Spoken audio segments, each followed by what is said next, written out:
Screen तो आपकी है, पर अब आपका हुनर पूरे देश तक पहुंचेगा। नमस्कार। डिजिटल दुनिया में जिन क्रिएटर्स ने अपने हुनर से रील्स को रियल बनाया, लाइक्स को लाइव बनाया और फॉलोअर्स को फैमिली, आज वही टैलेंट पहुंच रहा है टीवी की सबसे भरोसेमंद स्क्रीन पर। डीडी न्यूज लेकर आया है क्रिएटर्स कॉर्नर, एक ऐसा मंच जहां सोशल मीडिया इन्फ्लुएंसर्स सिर्फ कंटेंट नहीं दिखाते, बल्कि अपनी कहानी, क्रिएटिविटी और कमिटमेंट भी शेयर करते हैं। यहां हर क्रिएटर को मिलेगा पूरा क्रेडिट, आपका नाम, आपका चैनल, आपकी पहचान। मंच हमारा, क्योंकि हुनर का सम्मान होना चाहिए और पहचान होनी चाहिए राष्ट्रीय। तो राष्ट्रीय पहचान के साथ तैयार हो जाइए, रील से रियल तक, मोबाइल से मेन स्ट्रीम तक और सोशल मीडिया से राष्ट्रीय मंच तक के इस शानदार सफर के लिए आप देख रहे हैं क्रिएटर्स कॉर्नर, जहां क्रिएटर्स बनते हैं सेलिब्रिटीज।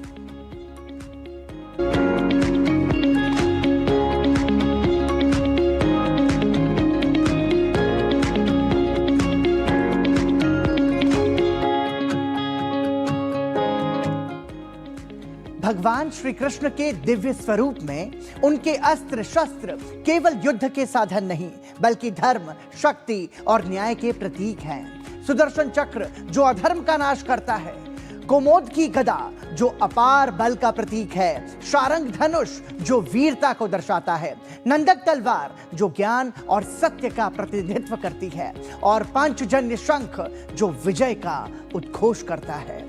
इन्हीं 5 दिव्य अस्त्रों की महिमा को एक सुंदर गीत के माध्यम से प्रस्तुत कर रहे हैं क्रिएटर राम चावला।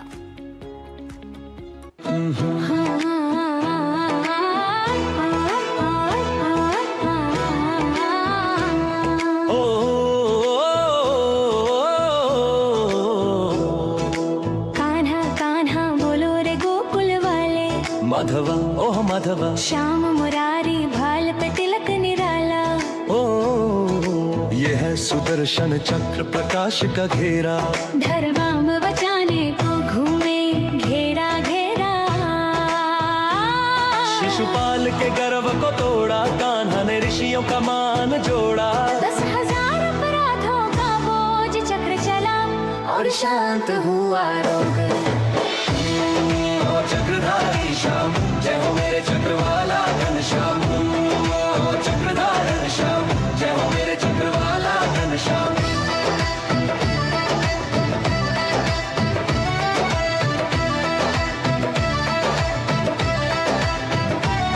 यह कौमुद की गदा बल की पहचान, अधर्म मिटाए लाए भगवान। जरासंध शरण में भिड़े, धरती माँ के बोझ को छुड़े। मुस्कान लिए योद्धा सच्चे, गदा चले तो दैत्य भी थर थर पे। ओ गदाधर वासुदेव, जय हो बलभद्र शक्ति समदेव। ओ गदाधर वासुदेव, जय हो बलभद्र शक्ति समदेव।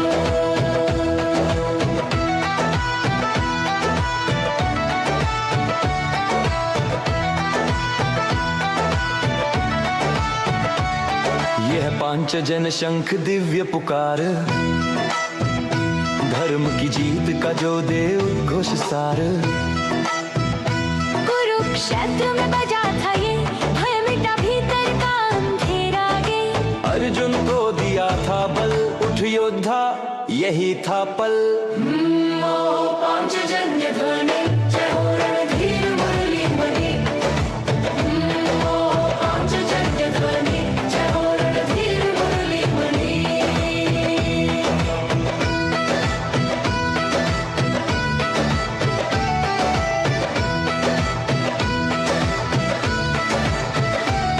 यह शारंग धनुष विष्णु का मान, असुरों पर चलता दिव्य बाण।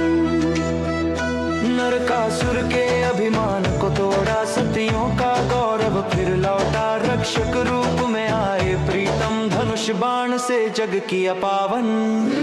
ओ शारंगधारी, जय हो रक्षक मुरारी। ओ शारंगधारी, जय हो रक्षक मुरारी।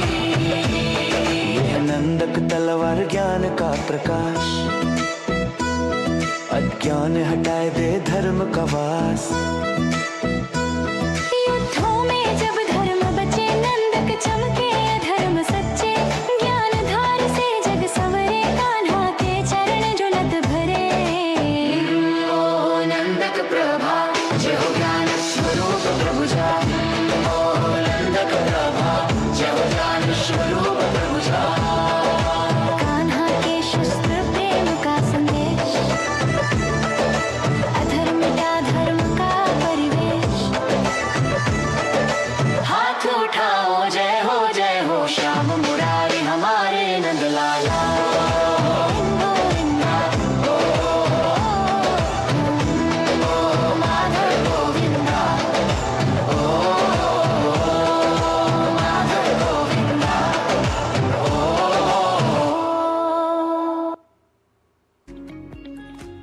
नया भारत अब न भूलता है और न माफ करता है।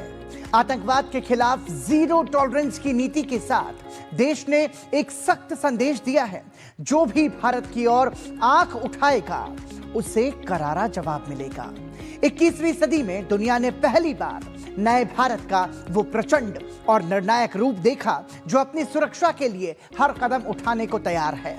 पिछले एक दशक में भारत ने अपनी रक्षा नीति को लगातार मजबूत किया है और कई सफल सैन्य अभियानों के जरिए वैश्विक मंच पर अपनी ताकत का एहसास कराया है।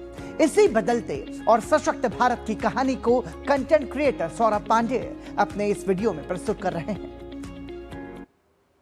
नमस्कार, आज के इस विशेष अंक में हम चर्चा करेंगे भारत की बदलती रक्षा नीति और आतंकवाद के विरुद्ध हमारे अटूट संकल्प। पिछले कुछ वर्षों में भारत ने वैश्विक पटल पर यह स्पष्ट किया है कि हमारी शांति प्रियता को हमारी निर्बलता समझना शत्रु की भूल होगी। बीते एक दशक में भारत सरकार ने आतंकवाद के प्रति जीरो टॉलरेंस यानी शून्य सहनशीलता की नीति को अपनाया है। पीआईबी और रक्षा मंत्रालय के आधिकारिक वक्तव्यों के अनुसार अब भारत केवल अपनी सीमाओं की रक्षा ही नहीं करता बल्कि शत्रु के घर में घुसकर प्रहार करने की क्षमता भी रखता है। उरी और ऐतिहासिक सर्जिकल स्ट्राइक सितंबर 2016 में उरी में हुए कायरतापूर्ण हमले के बाद भारतीय थल सेना के महानिदेशक सैन्य संचालक यानी डीजीएमओ ने घोषणा की कि भारतीय सेना ने नियंत्रण रेखा पार आतंकी लॉन्च पैड पर सर्जिकल स्ट्राइक की। पैरा कमांडोज के इस साहसी अभियान ने आधुनिक सैन्य इतिहास में भारत के पराक्रम का नया अध्याय लिख दिया। फरवरी 2019 में पुलवामा की घटना ने संपूर्ण राष्ट्र को शोकाकुल कर दिया था।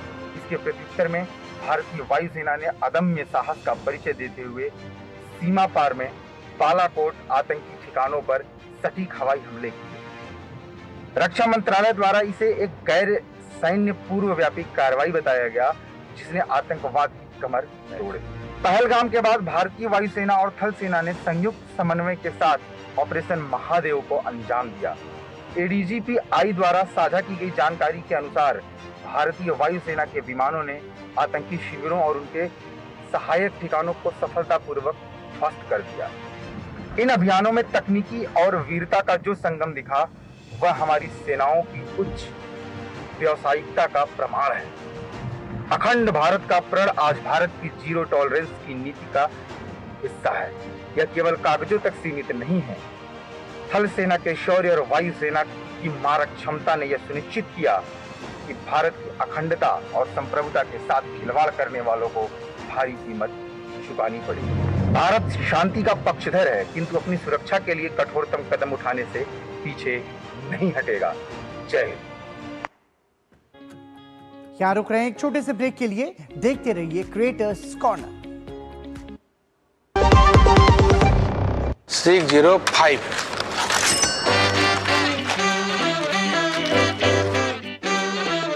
बदलो बदलो आदत बदलो।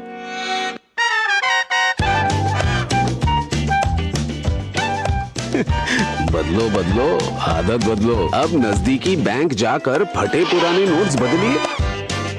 अगर बैंक मना करे तो आरबीआई के ओम्बुड्समैन से शिकायत करें। आरबीआई कहता है जानकार बनिए, सतर्क रहिए। जब धरती चीर कर निकलता है लोहे का पत्थर और मिलता है मोंगिया के जोश से, फिर तपता है, पिघलता है और बनता है फौलाद। अब होता है सरिया सारी खूबियों के साथ। मोंगिया स्टील, मजबूत देश का मजबूत सरिया। गोल्डी छोले मसाले, जहाँ जाएं रिश्ते बनाएं। गोल्डी लाए हैं फ्रेश लॉक टेक्नोलॉजी जो रखे मसालों को हर समय फ्रेश। क्रिएटर्स कॉर्नर में आपका एक बार फिर स्वागत है। दुनिया भर में धर्म को लेकर विचारों का स्वरूप तेजी से बदल रहा है। जहां पश्चिमी देशों में नास्तिकता की ओर झुकाव बढ़ता दिखाई दे रहा है तो वहीं भारत में आस्था और आध्यात्मिकता के प्रति लोगों का रुझान लगातार मजबूत हो रहा है। ये बदलाव केवल मान्यताओं का नहीं बल्कि समाज, संस्कृति और जीवन शैली के बदलते दृष्टिकोण का भी संकेत है। इसी दिलचस्प और अहम विषय पर कंटेंट क्रिएटर दामिनी चोपड़ा अपने इस वीडियो में विस्तार से बात कर रही हैं। This isn't a story about religion. It's about what you turn to when you feel overwhelmed or anxious or lonely. Hi, it's me, Damini. My team and I dug into some numbers, heard some real stories, and here's what we found. Religion is not dying in India. It's making a comeback, especially amongst the youth. But we aren't basing this episode on personal stories. Let's Talk Center analyzed 2,700 censuses across 201 countries. That's roughly about 99.8% of the world's population. And here's what they found. They found that Christians grew overall in numbers but lost 1% of their global share. They grew by about 122 million. But at the same time, in North America, Europe, Australia, nuns, that is atheists or people who don't believe in religion, grew by 247 million. In this same time period, Hinduism grew roughly at the speed of the world population growth, that is 126 million, and maintained its share of 15% of the world's population. Islam grew heavily in South Asia and Africa by 347 million people. What does this mean? It means that while West is choosing atheism or not believing in religion, Indians are moving more towards religion. And now let's talk about science that links religion to mental health benefits. Harvard's T. Chan School of Public Health study found that youth who are involved in weekly religious services are 18% more likely to be happy, 29% more likely to be of volunteer assistance to the community, and 33% less likely to use illicit drugs or be in depression. This was backed by US National Library of Medicine's 20-year study that concluded that practicing religion has mental health benefits such as reduced depression, sense of belonging in community, as well as increased lifespan. Now let's talk about Pew's India research. Pew analyzed 29,999 adults across 17 languages in India. These people were across religious groups, from Hindus to Muslims to Sikhs to Isais to Christians to Buddhists. What they found was that 97% of Indians believe in religion, 80% of Indians feel that religion does bring positive benefits to their life, and almost all feel free to practice their religion. Now let's tally this with WHO's Mental Health Atlas of 2023. It states that while Indian youth are 13% likely to be suicidal or depressive, the same numbers are at 24% in America and 26% in the UK. Is there a correlation? Wait, let's go speak to real people and find out. Well, when I was a student and science student with SIs, I used to think everything is logical, everything is scientific. There was no space for religion or spirituality. I think I was being ignorant enough. Then I started reading more about religion, reading more about the sculptures. And the more I read, the more I realized that it's all logical. Everything that's written in the sculptures, in our Ved, in Rig Ved, Yajur Ved, Sam Ved, Athar Ved, it makes more sense. And the more I read, the more I became spiritual. The more I became spiritual. Like, for example, life on Earth. Okay, there are so many possibilities that this couldn't have been possible. अगर Earth का tilt थोड़ा सा भी different होता, अगर हमारा distance sun से थोड़ा ज़्यादा होता, या अगर जो scenarios थे Earth के distance और Moon का distance इसमें फर्क होता, तो life कभी possible नहीं होती. There were millions and millions of chances कि ये possible नहीं होता कि Earth पे कोई life होती. But इस हजारों करोड़ों chances में से एक chance था, and you can't, explain it without spirituality. Let's say if I'm not able to explain that, do I need some kind of God to have an answer to? That wouldn't be an answer. So if something which is not explained well doesn't mean I have to have an answer as something else. See, the problem with humans is that we are scared species. So, and we do not like things to be ambiguous. We don't like gray areas. We like black or white. We need answers. Like I was telling the other day, if something good happens to me today, I will not think about it like, oh, okay, good happened. I will think about, oh, what did I do so that that good happened to me?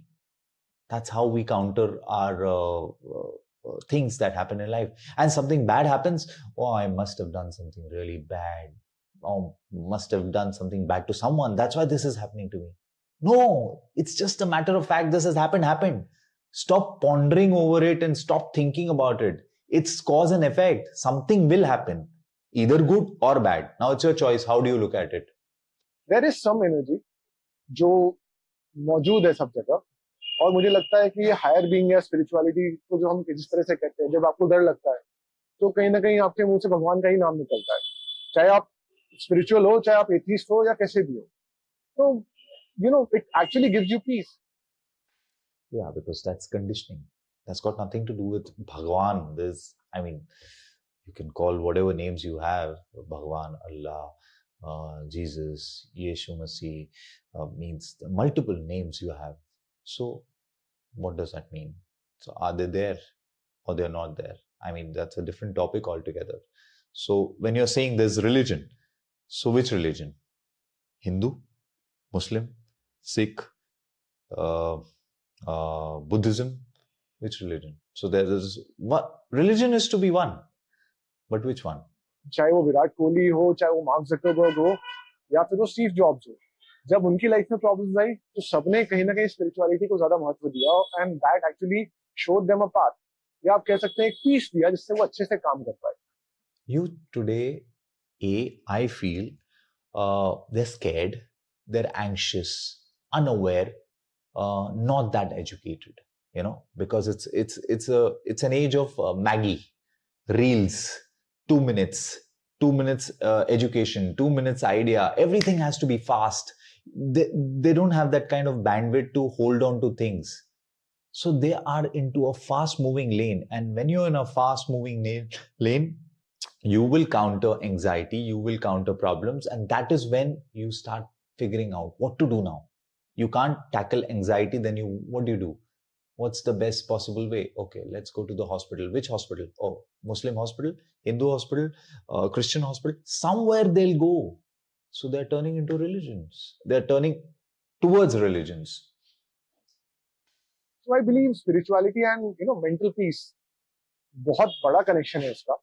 और कहीं ना कहीं हर इंसान जब वो किसी भी situation में फंसा होता है, कभी परेशान होता है या कुछ चाहता है लाइफ से, तो कहीं ना कहीं वो भगवान से ही या स्पिरिचुअलिटी की तरफ ही बढ़ता है.